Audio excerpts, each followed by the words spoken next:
अभिनंदन, आभार और बहुत बहुत स्वागत है दोस्तों रियल न्यूज़ नाम के इस न्यूज़ वाले यूट्यूब चैनल पर। और मैं हूं आप सबका अपना रुपेन आर शाह। कुछ विपरीत सामाजिक और पारिवारिक परिस्थितियों के चलते अभी वीडियो को रिकॉर्ड करना या इस यूट्यूब चैनल पर लाइव करना संभव नहीं हो रहा है, लेकिन जो भी महत्वपूर्ण खबरें हैं वो आप तक पहुंचाना जारी रहेगा इस माध्यम से। तो डोनाल्ड ट्रंप साहब ने भारत के ऊपर 25% टैरिफ लगा दिया। उसके ऊपर बहुत सारे वीडियोस आपने देखे होंगे कि ऐसा तो क्या हुआ कि डोनाल्ड ट्रंप साहब इतना चिढ़ गए। भारत ने कोई भी रिएक्शन नहीं दिया। देखिए, दो चीज़ें हैं, दोनों देश, चाहे आप चीन की बात करें और चाहे आप भारत की बात करें, यही दोनों देश थे जब रशिया के ऊपर गजब के प्रतिबंध लगाए गए ईयू के द्वारा और यूएसए के द्वारा। तो इन्हीं दो देशों ने जम के ऑयल खरीदा था रशिया से, और उसके कारण रशिया की इकोनॉमी सस्टेन करने में कामयाब हो गई। सस्ता तेल मिलने के कारण इन्हीं दो देशों की अर्थव्यवस्था को भी अच्छा खासा फायदा भी हुआ। और जिस प्रकार की आर्थिक स्थितियां अभी विश्व में चल रही है, अमेरिका के ऊपर जितना कर्ज है, अब वो प्रेशर सर चढ़ के बोल रहा है डोनाल्ड ट्रंप साहब के ऊपर। तो 25% टैरिफ का अनाउंसमेंट कर दिया। उसके बाद एक वीडियो बनाया गया था कि भाई F-35 क्रैश कर गया। F-35 की डील के लिए भारत ने मना कर दिया। ये पहली स्ट्राइक थी। अमेरिका सबसे ज़्यादा कमाता कहाँ से है? दुनिया भर के देशों को शस्त्र बेचकर ही तो कमाता है। तो वो पहली स्ट्राइक थी और लोगों ने समझा कि डोनाल्ड ट्रंप को एक उचित जवाब भारत सरकार ने दे दिया है। किंतु ये तो सिर्फ एक शुरुआत थी। उसके बाद दो बड़े घटनाक्रम बने हैं, अच्छे से समझिएगा। ये ऐसी स्ट्राइक है कि जब डोनाल्ड ट्रंप साहब को समझ में आएगी, उससे पहले अमेरिका का बहुत बड़ा नुकसान करके जाएगी। वहाँ की जो थिंक टैंक है उनको समझ में आ जाएगी और वो डोनाल्ड ट्रंप साहब को समझा देंगे। तो डोनाल्ड ट्रंप साहब फिर लाइन पे ऊपर आ जाएंगे। पहली surgical strike, economic surgical strike जो कह सकते हैं, कि भारत ने विदेशी कंपनियों के ऊपर 2020 में डिजिटल टैक्स लगाना शुरू किया था। अब ये बहुत कम लोगों को पता होगा। बहुत सारी ऐसी कंपनियां हैं जैसे गूगल हो गई, अमेज़ॉन हो गई, मतलब जो डिजिटली यहाँ से सर्विसेज प्रोवाइड करती है और लाखों करोड़ों रुपये यहाँ से कमा के जाती है। उनके ऊपर अनुक्रम रूप से 4% और 2% के स्लैब में डिस्टर्बेंस टाइम चलिए, तो अनुक्रम रूप से 4% और 2% के स्लैब लगाए गए। अगर आपको पता ना हो तो अमेरिका इसके खिलाफ WTO में गया था, वर्ल्ड ट्रेड ऑर्गेनाइजेशन में, कि देखिए भारत हमारी कंपनियों के ऊपर डिजिटल टैक्स के नाम के ऊपर टैक्स कमा, मतलब धनराशि कमा रहा है, हमारी कंपनियों को नुकसान करवा रहा है। तो भारत ने वहाँ पे WTO में, वर्ल्ड ट्रेड ऑर्गेनाइजेशन में जबरदस्त दलील की थी। ये 2020 की बात कर रहे हैं कि भाई हमने अमेरिका की कंपनियों के ऊपर टैक्स नहीं लगाया है, हमने तो विदेशी कंपनियों के ऊपर टैक्स लगाया है, क्योंकि वो विदेशी कंपनियां भारत में डिजिटली अपना काम करती है, भारत से धनराशि कमा कर जाती है। तो हमारे देश का, हमारी सरकार का अधिकार बनता है कि अगर हमारे देश से आप धन कमा रहे हो तो उसके ऊपर आपको टैक्स देना होगा। यहाँ पे सिर्फ अमेरिका की बात है ही नहीं, यहाँ पे तो पूरे विश्व की कंपनियों की बात कर रहे हैं। तो ये जो जबरदस्त रूप से भारत की ओर से केस लड़ा गया, अमेरिका वहाँ पे हार गया। तो 4% और 2% का टैक्स तब से भारत सरकार ने लगाया हुआ है। मैं आपको एक और एग्जांपल देता हूँ। कई लोग कहता है ना कि भाई यूट्यूब से तो लाखों रुपये की आपको कमाई हो रही है वगैरह वगैरह। आपको पता भी है कि रियल न्यूज़ तो अभी 1 लाख के ऊपर है, इतना जोरदार ग्रो अप नहीं हुआ है। एस्ट्रोलॉजी का चैनल हमारा जो है 6 लाख के ऊपर का परिवार है। जितना जो भी कंपनियां वहाँ पे आती है, कंपनियां क्या देखती है कि कौन सी चैनल सबसे ज़्यादा देखी जाती है, वहाँ पे हम हाईएस्ट बीड में अपनी ऐड बुक करवा लेते हैं। और ये सब कुछ वो कंपनी ही हमारे लिए करती है।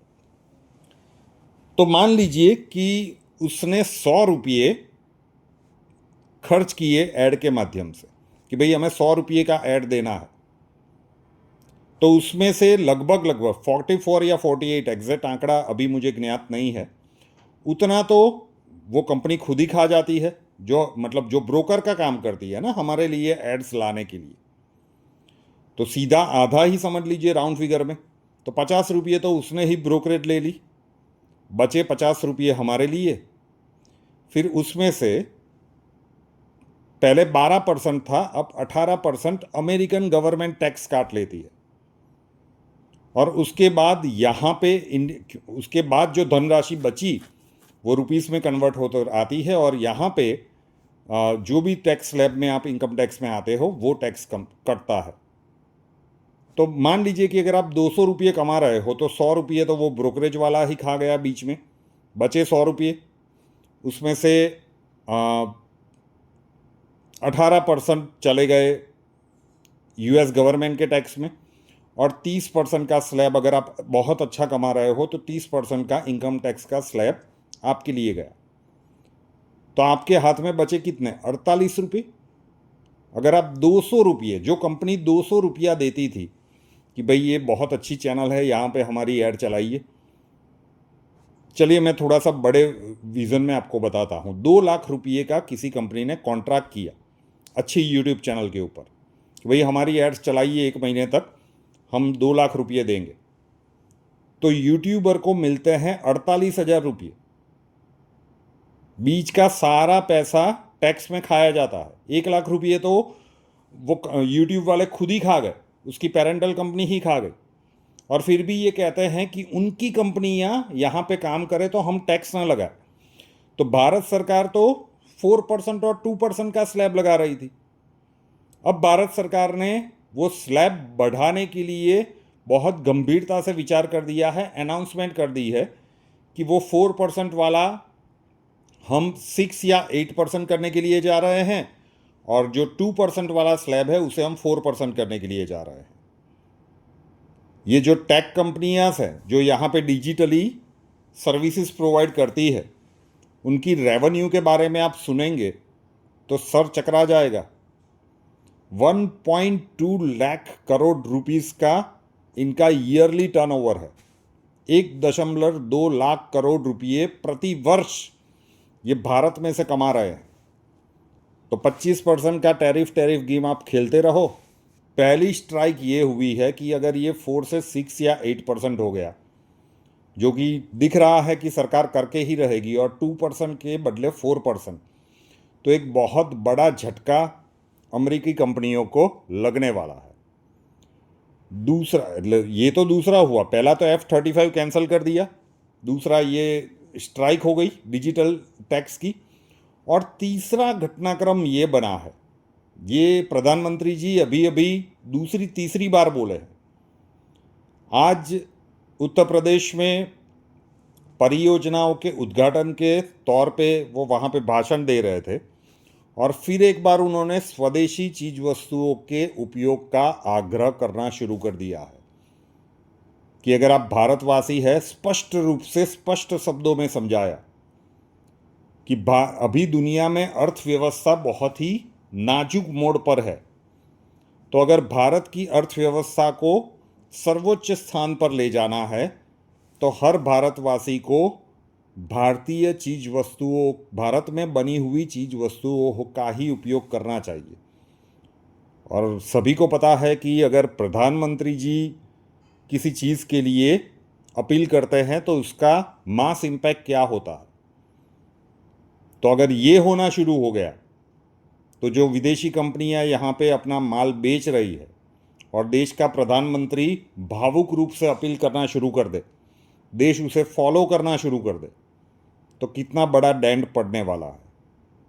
अब हिसाब मिला के देख लीजिए, 25% टैरिफ की घोषणा कर दी और उसके सामने ये साइलेंटली 3 झटके लग चुके हैं। F-35 deal cancel, digital strike में परसेंटेजेस बढ़ने के लिए जा रहे हैं और भारत का प्रधानमंत्री क्लियरली भारतवासियों को अपील कर रहा है, अमेरिका का नाम नहीं ले रहा है, कि भाई स्वदेश में बनी हुई वस्तुओं का ही उपयोग कीजिए। कूटनीति क्या होती है ये नरेंद्र मोदी जी अब अमेरिका को समझा रहे हैं। चाणक्य भारतवर्ष में हुए थे, तो चाणक्य नीति कैसे चली जाती है, कैसे खेली जाती है, उसका भी सर्वश्रेष्ठ खिलाड़ी हमारे यहाँ ही है। महत्वपूर्ण समाचार था, आप लोगों तक पहुँचाना था कि 25% टैरिफ के बदले में अभी तक 3 बड़ी स्ट्राइक हो चुकी है अमेरिका के ऊपर। देखते जाइए कि आगे घटनाक्रम क्या बनते हैं। रियल न्यूज़ नाम के इस यूट्यूब चैनल को अभी तक सब्सक्राइब नहीं किया है तो कर लीजिए, साथ वाला बेल आइकॉन दबा दीजिए और उसके बाद 3 ऑप्शंस आएंगे, ऑल के ऊपर क्लिक कर दीजिए ताकि हर नए वीडियो की नोटिफिकेशन आपको सबसे पहले मिलती रहे। नए वीडियो के साथ फिर मिलेंगे। जय हिंद।